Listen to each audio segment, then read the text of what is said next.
বাংলা বলছি চ্যানেলে আপনাদের স্বাগত। আমি বিপ্লব। অস্তিত্ব সংকট কি ফরওয়ার্ড ব্লক? এই রাজ্যে আসন সমঝোতা হয়েছে কংগ্রেস এবং বামেদের মধ্যে, কিন্তু দেখা গেছে যে তিনটি আসন নিয়ে তিন রকম আহ মত এই কংগ্রেস এবং ফরওয়ার্ড ব্লকের মধ্যে।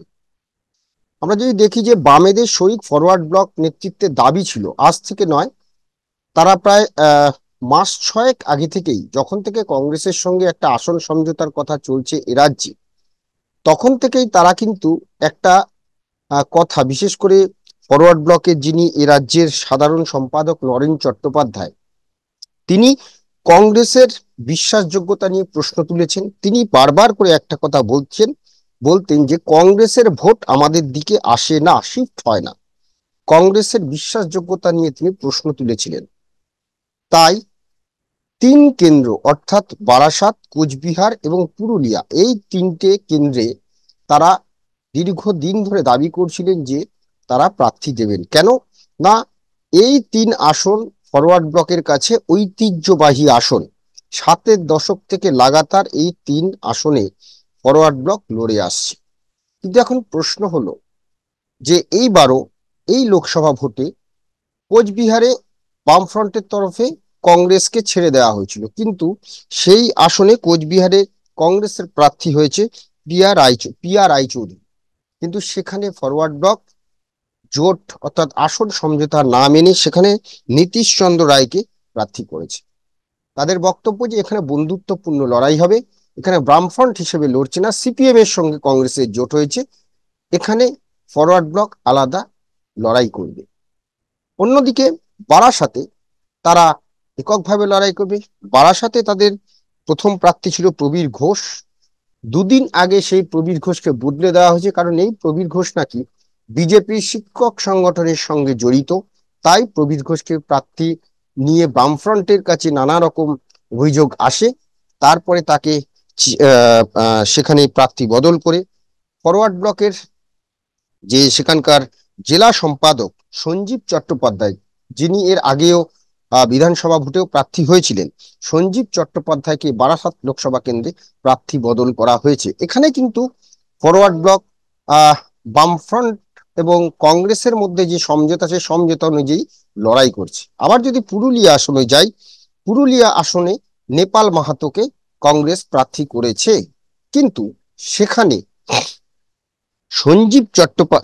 সেখানে দেখা যাচ্ছে যে ফরওয়ার্ড ব্লকের ধীরেন্দ্রনাথ মাহাতো সেখানে প্রার্থী হয়েছেন, কারণ কংগ্রেসকে সেখানে সমঝোতা হলেও বামেদের সঙ্গে, এখানেও তার একই বক্তব্য যে এখানে লড়াই করবে আহ আহ, বামেরা নয়, এখানে সিপিএম এর সঙ্গে কংগ্রেসের আসন সমঝোতা হয়েছে, কিন্তু ফরওয়ার্ড ব্লক এককভাবে লড়াই করবে।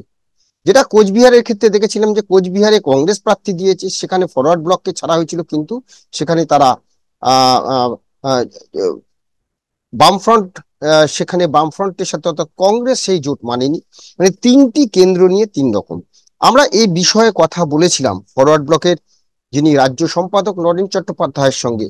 নরেন চট্টোপাধ্যায় এর আগে সাংবাদিক সম্মেলনও করেছিলেন। সেই সাংবাদিক সম্মেলনে তিনি বলেছিলেন, যে কথা বলেছেন সে কথা ঠিক আমাদেরকেই বলেছেন, একই কথা।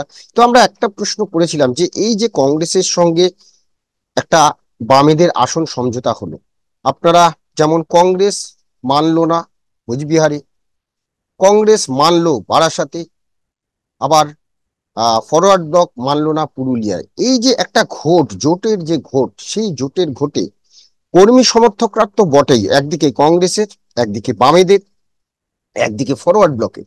তাদের যে কর্মী সমর্থকরা রয়েছেন, তারা বিভ্রান্ত হবেন না তো? সেই প্রশ্নের জবাবে তিনি খুব উত্তেজিত হয়ে পড়েছিলেন। তিনি বলেছিলেন, না না, মানুষ কোনো রকম উত্তেজিত হবে না।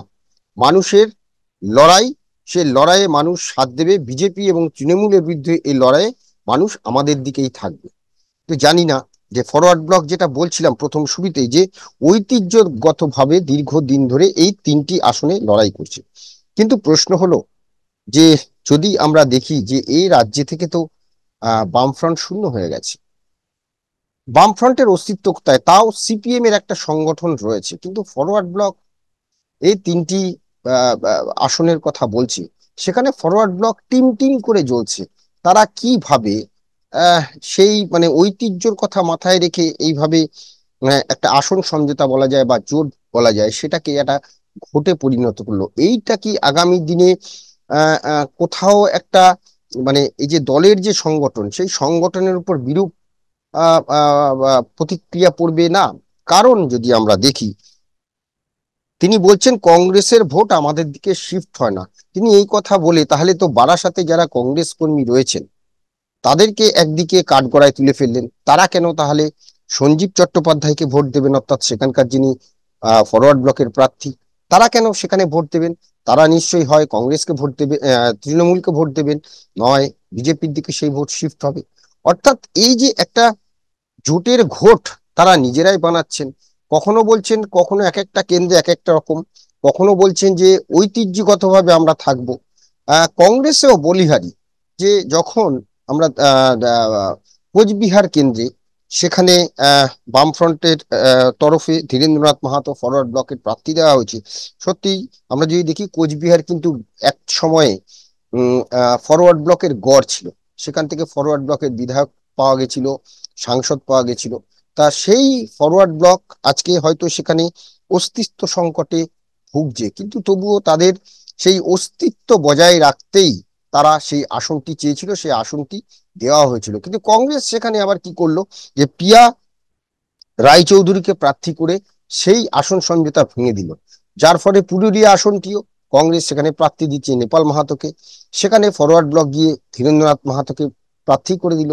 অর্থাৎ এই দু কেন্দ্রের লড়াই একরকম, একদিকে ফরওয়ার্ড ব্লক, একদিকে কংগ্রেস ভাঙল জোট, অন্যদিকে এই কেন্দ্রে অর্থাৎ বারাসাত কেন্দ্রে ফরওয়ার্ড ব্লক কংগ্রেসের সঙ্গে আসন সমঝোতা করে রয়েছে। এমন দ্বিচারিতা মানুষ কি মেনে নেবে? যে অস্তিত্ব বজায় রাখতে গিয়ে যে এক এক জায়গায় এক এক রকম নীতি, এ কোন নীতি, কোন দলের নীতি? এই নীতি নিয়ে কিন্তু প্রশ্ন উঠছে। আদৌ কি আগামী দিনে দল বাঁচাতে, ফরওয়ার্ড ব্লক বিশেষ করে ফরওয়ার্ড ব্লককে বাঁচাতে, এই যে আহ, তাদের যে সিদ্ধান্ত, সেই সিদ্ধান্তে কোথাও আগামী দিন নিয়ে এই সিদ্ধান্ত নিয়ে প্রশ্ন উঠবে না তো? সেটাই দেখার। এবং সব থেকে বড় জিনিস হলো যে কংগ্রেস এবং ফরওয়ার্ড ব্লক বিশেষ করে পুরুলিয়া এবং আহ, আহ, আহ, কোচবিহারে যেভাবে একে অপরের বিরুদ্ধে প্রার্থী দিয়ে দিল, অর্থাৎ এই যে সমঝোতা, সেই সমঝোতা বলার মানে কি, এটাই তো মানুষ প্রশ্ন তুলবেন। আপাতত আজকে আমাদের এই আলোচনা নিয়ে আপনাদের মতামত কমেন্টস বক্সে জানাবেন। ভালো লাগলে অবশ্যই লাইক দেবেন। সবাই ভালো থাকবেন। নমস্কার। বাংলা বলছি চ্যানেলটি সাবস্ক্রাইব করুন এবং সমস্ত অনুষ্ঠানের আপডেট পেতে বেল আইকনটি অন করুন।